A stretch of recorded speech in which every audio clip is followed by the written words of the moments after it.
কথায় আছে যে অতিবার বেড়ো না ঝড়ে ভেঙে যাবে। ভারত এতবার বেড়েছিল যে শেষ পর্যন্ত তার পতন অনিবার্য হয়ে গিয়েছিল। বর্তমানে যে টি-20 বিশ্বকাপ ক্রিকেটটা ভারত এবং শ্রীলঙ্কাতে আয়োজিত হচ্ছে, আইসিসির এই মেগা ইভেন্টে যোগ্য দল হিসেবে বাংলাদেশেরও খেলার কথা ছিল। কিন্তু বাংলাদেশ নোংরা পলিটিক্সের ভিতরে পড়ে যেয়ে তাদের এই বিশ্বকাপে অংশগ্রহণ করা হয়নি, বা এক কথায় তাদেরকে বিশ্বকাপে খেলার সুযোগ দেওয়া হয়নি। আর এই ডার্টি পলিটিক্সটা করেছে ভারত। 5ই আগস্টের পর বাংলাদেশে যে সময়ের পরিবর্তন হয়, যে সরকার ব্যবস্থার পরিবর্তন আসে, সেখান থেকে মূলত ভারত বাংলাদেশের প্রতি ক্ষুব্ধ ছিল।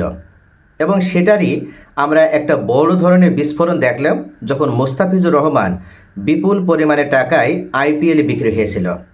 তারপর ভারতের কিছু উগ্র হিন্দুত্ববাদী অর্গানাইজেশনের দাবির মুখে মুস্তাফিজকে আইপিএল থেকে বহিষ্কার করা হয়। এবং এর পরপরে বাংলাদেশ ক্রিকেট টিমও তারা পাল্টা পদক্ষেপ নেয়, যে যেখানে একজন মুস্তাফিজকে নিরাপত্তা দেওয়া যায়নি বা দিতে পারেনি ভারত, সেখানে গোটা ক্রিকেট টিম, সাংবাদিক, সমর্থকের এত বড় একটা বহর নিয়ে আমরা ভারতে যেয়ে বিশ্বকাপে অংশ নেব না, আমাদেরকে নিরপেক্ষ ভেন্যুতে খেলার আয়োজন করা হোক। কিন্তু আইসিসি ভারতের কাছে নতজানু হয়ে, ভারতের কাছে মাথা নত করে বাংলাদেশের এই যোগ্য দাবিটা তারা মানেনি। এমনকি শেষ পর্যন্ত বাংলাদেশকে বিশ্বকাপ থেকে বয়কট করেছে, তবুও বাংলাদেশের এই দাবি মেনে বিশ্বকাপে অংশগ্রহণ করার সুযোগ দেয়নি। যদিও বিশ্বের বিভিন্ন কিংবদন্তি ক্রিকেটাররা এই ঘটনার পর তারা সমালোচনা করেছে। বাংলাদেশ বিশ্বকাপে না থাকায় ভারতের প্রতি তারা তাদের ক্ষুব্ধ প্রতিক্রিয়া ব্যক্ত করেছে।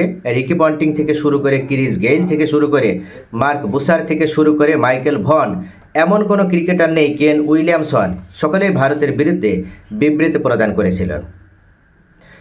এরপর আমরা আরও একটা নাটকীয়তা দেখেছিলাম যখন পাকিস্তান ক্রিকেট বোর্ড প্রধান মহসিন নাকভি তিনি বাংলাদেশের প্রতি যে অন্যায়টা হয়েছে সে তার প্রতিবাদ স্বরূপ ভারতের বিরুদ্ধে 15ই ফেব্রুয়ারি অনুষ্ঠিত গুরুত্বপূর্ণ হাই ভোল্টেজ ম্যাচটি বয়কট করেছিল।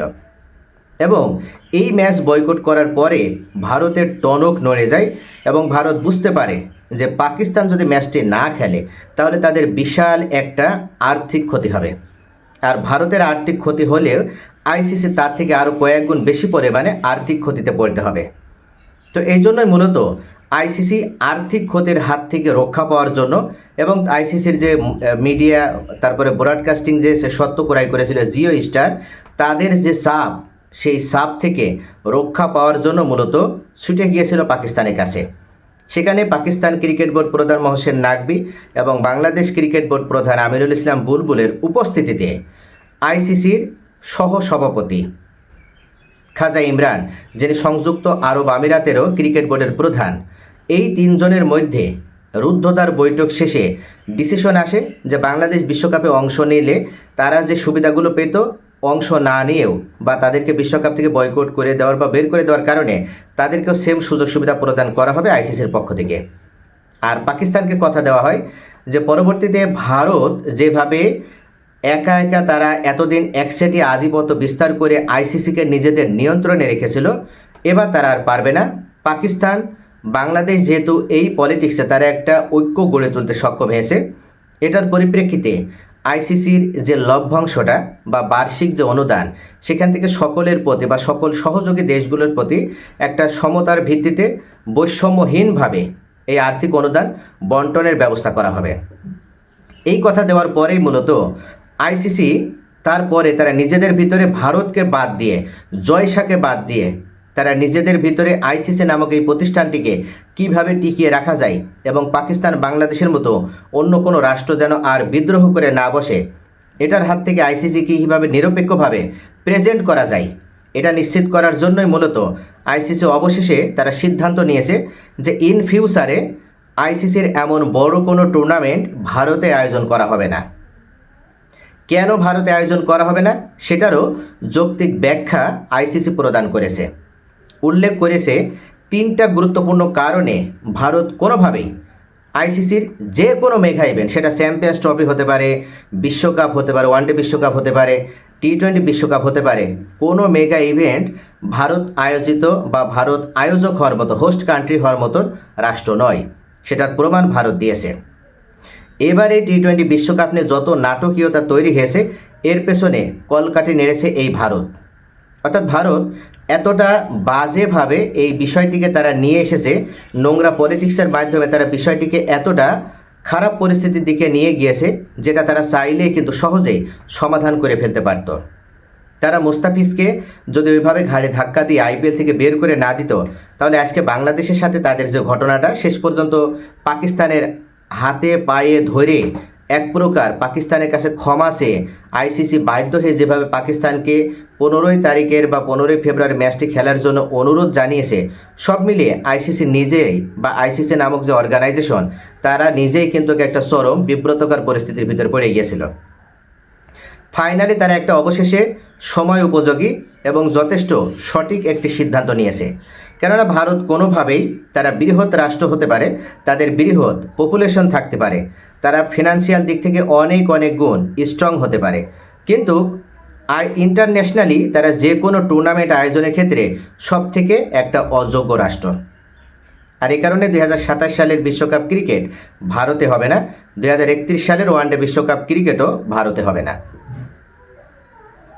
আইসিসি সিদ্ধান্ত নিয়েছে যে কোনোভাবেই এই মেগা ইভেন্টগুলোর ভারতে আয়োজন করা হবে না। কী কারণে?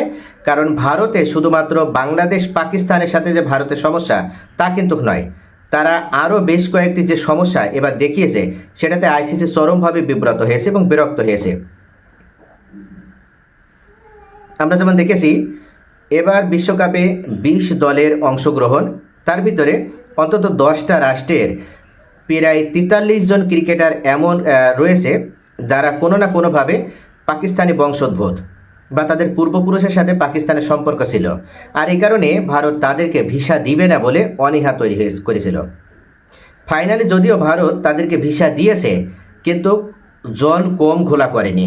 অর্থাৎ জল ঘোলা করার মাধ্যমে যখন শেষ পর্যন্ত ভারত দেখল যে তাদের বিরুদ্ধে একের পর এক চাপ তৈরি হচ্ছে এবং যখন তারা চাপ আর সহ্য করতে পারেনি বা সাপের কাছে নতি স্বীকার করলো, ঠিক তারপর তারা এই ভিসা দিতে রাজি হয়েছিল।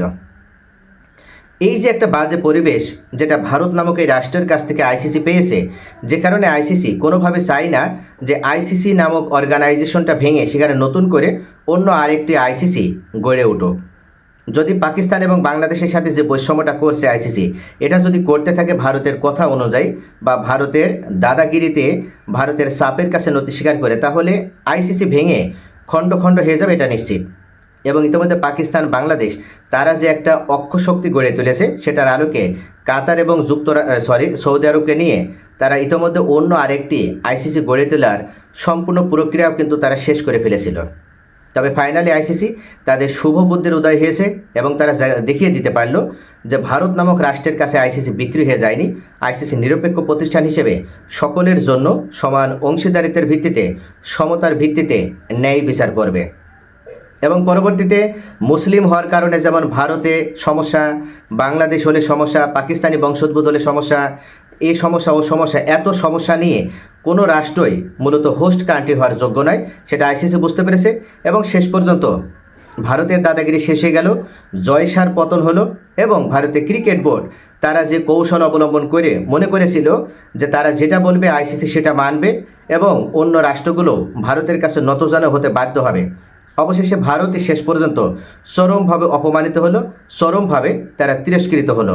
অলিম্পিক অ্যাসোসিয়েশন দেখিয়ে দিয়েছিল যে ভারত কোনোভাবেই হোস্ট হওয়ার মতো তারা যোগ্য রাষ্ট্র নয় এবং সেই পথ ধরেই এবার আইসিসিও যে পদক্ষেপ নিল, তাতে করে বাংলাদেশ ক্রিকেটের বিজয় হলো, পাকিস্তান ক্রিকেটের বিজয় হলো এবং যৌথভাবে বাংলাদেশ এবং পাকিস্তান মিলে এমন একটা ধাক্কা দিতে সক্ষম হয়েছে আইসিসিকে, যে ধাক্কায় অবশেষে আইসিসিও তারা জ্ঞান ফিরে পেয়েছে এবং এবার ভারতের বিরুদ্ধে তারাও এই সতর্ক এবং কার্যকর পদক্ষেপটি নিতে পেরেছে।